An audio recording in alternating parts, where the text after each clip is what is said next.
Pilipinas, isa sa pinakamahirap na bansa sa ating mundo, pero di natin maaakila na umuusbong na din tayo pagdating sa transportasyon.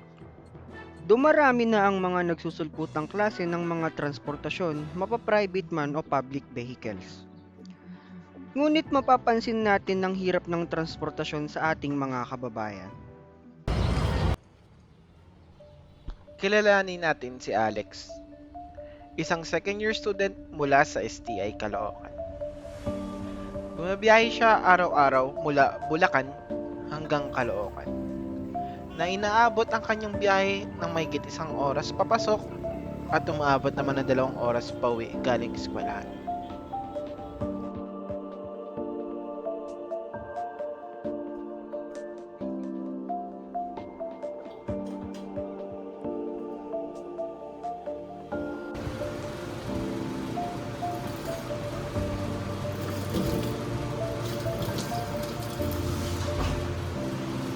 According to a survey coming from Statista on Mobility in the Philippines on June 2022, 29% of respondents stated that they spent an average time of 15 to 29 minutes daily when commuting to work, school, or university.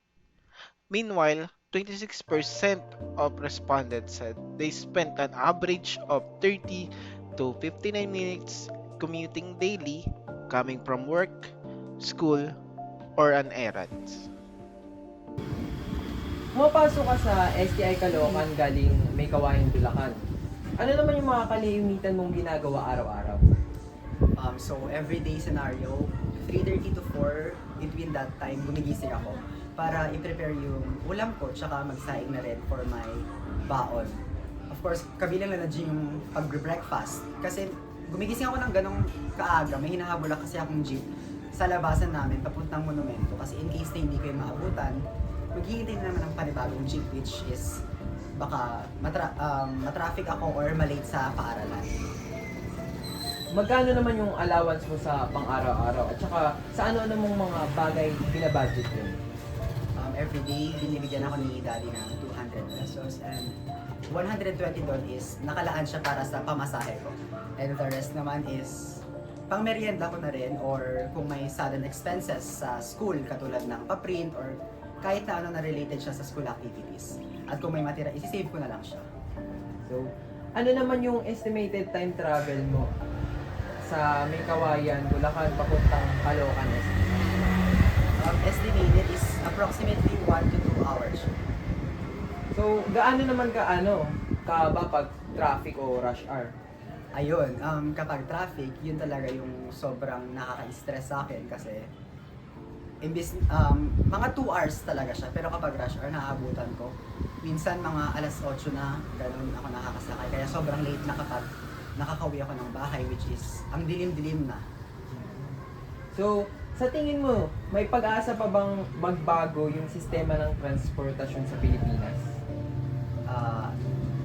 Diyan ako may doubt.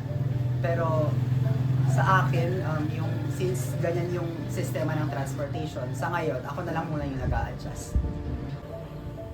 Ano sa tingin mo yung mga bagay na pwede pang i-improve ukol dito? Personal ko is pwede akong lumipat ng mas malapit na school, pero another tuition yun at magkakagulo na lang sa schedule ko.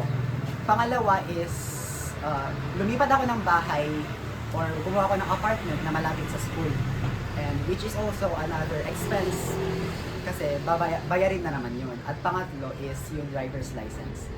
Siyempre maglalaan rin ako ng time doon para mag-aral, and also another expense na naman yun. Okay, that's all. Thank you for lending your time. Hindi natin masasabi na hanggang kailan tayo magdudusa sa sistema ng transportasyon. Pero di natin maakila na ang pag-i-improve ng sistema katulad na lang ng carousel at mga pausbong na bagong trabaho katulad na lamang ng mga angkas driver. Pero sapat na nga ba ito sa ating isang kahig isang tuka na sistema? May pag-asa pa ba na magaya natin ang bilis at gaan na sistema ng transportasyon galing sa ibang bansa? Hanggang kailan tayo magtitiis sa ating kalagayan pang Pilipinas? Good day po. Puwede niyo po bang ipakilala yung sarili niyo? Ako po si Rowena Ortega. Ako po ay nagtatrabaho bilang isang utility sa Sabis Corporation. Okay po. So, ikaw po ay nagko-commute papunta sa trabaho niyo. Ano po yung mga bagay na ginagawa niyo araw-araw para sa pagpasok? Yes po, ako po ay isang commuters. Gumigising po ako na mga alas 4 ng madaling araw, naliligo, asikaso ng sarili. Tapos aalis po ako ng mga 5:20 to 5:40. 5:40 medyo late na yung oras sa pag-alis. Mhm. Kadalasan 5:20. Okay po. So, magkano naman po yung mga nilalaan niyo para sa pamasahe lamang kada araw? Yung pamasahe ko sa isang araw ay umaabot ng 56. Mhm. Paano niyo naman po bina-budget yun para sa transportation? Paano niyo po bina-budget yung transportation niyo fee? Kailangan pag sahod mo talaga, ilalaan mo talaga. Bubukod mo na yung pamasahe mo. Kasi hindi ka makakapasok ng trabaho pag wala kang pamasahe. Kailangan nakalaan na talaga siya para sa pamasahe. Okay po. So, kumusta naman po yung pagbiyahe patungo sa trabaho niyo? Ano po yung travel time niyo? Tumatagal siya ng mga 15 to 20 minutes pagka walang masyadong traffic. Pero kadalasan naman kasi pagka umaga, hindi naman masyadong traffic. Ang nagiging problema lang kasi pag sobrang aga, dahil halos yung lugar na sinasakyan ko, doon na yung doon na yung pinaka-boundary ng ng ikot ng sasakyan. Wala pa siyang mga pasahero kaya nagiging problema sa umaga. Naghihintay pa ng pasahero yung mga driver. Mhm. So, ano naman po yung mga inconvenience na nararanasan niyo sa transportation system ng ating bansa? Yun, katulad nun, dahil nga wala pang mga pasahero yung mga jeepney driver, matagal silang naghihintay. Naghihintay sila ng mga pasahero, kada kanto tumitigil. Yun. Kaya medyo matagal yung yung oras ng biyahe. Tapos kung minsan naman, lalo na pag-uwian sa gabi, ayun, na-experience mo yung mga nagkakating trip. Imbis na gano'n lang yung pamasahe mo, nadodoble.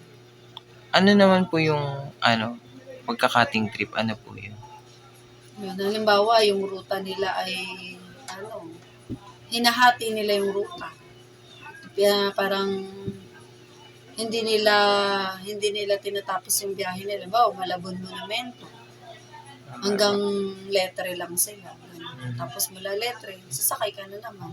Para makarating ka dun sa kung saan ka talaga pupunta. Imbis na yung pamasahe mo, single lang, madodoble siya kasi kailangan mo magdalawang sakay. So, para sa inyo naman po, ano yung mga bagay na pwedeng mapagpabuti pa sa transportation culture ng ating bansa?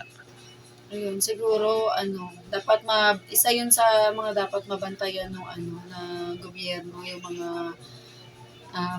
nagka-cutting trip na mga jeepney driver. Pero siguro ko kaya ginagawa nila kasi yun dahil nga yung kinikita nila hindi na sapat para sa kanila. Yun, siguro dapat yung gobyerno makita nila kung ano yung mga pangangailangan ng mga jeepney driver din at matugunan nila kung ano yung mga yun kasi dahil nagkakaroon ng problema sa ganung bagay lalo na kung yung jeepney driver ay malaki yung pamilya. Siyempre kailangan nilang kumita ng malaki. Tapos lalo na ngayon tumataas yung bilihin. Siyempre parang nagba-bounce lang parang nag-e-effect din sa sa mga commuters dahil nga kailangan nilang kumita ng malaki. Yun, nagka-cutting trip. Tapos dahil nga tumataas din yung presyo ng mga langis, crudo, kaya nagde-demand sila ng dagdag pamasahe.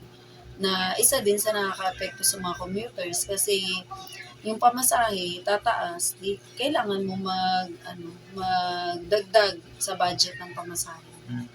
So, ayun lang po. Maraming salamat sa oras na nila niyo po. Thank you. Thank you. Mahabang pila, siksikan ng mga lugar at pagod ang kinahaharap ng mga nagko-commute dito. Palagi na lang nag-a-adjust kapalit ng kaginhawaan, ngunit walang sinasanto ang bulok na kultura ng transportasyon ng bansang ito. At hindi lang pala ang mga pasahero ang apektado ng problemang ito, ay pati na rin ang mga driver ng pampasaherong mga sasakyan. Dumidiskarte na lamang ang iba kapalit ng mga kapakanan ng mga pasahero. Sa pagtaas ng mga bilihin sa ekonomiyang ito, hindi na sapat ang kanilang kinikita. Wala na ba talaga itong solusyon para mapadali ang buhay ng isang Pilipinong araw-araw sumasabak mapaeskwela man o trabaho?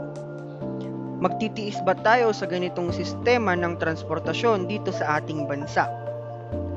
Wala mang katiyakan na mababago pa ito pero hindi tayo bibiguin ng maayos na pananaw dahil kung mayroon mang pagkapare-pareho sa isip at kalooban ng mga commuter, ito ay ang paniniwalang hindi pa huli ang lahat at laging may nakalaan na espasyo sa pag-unlad.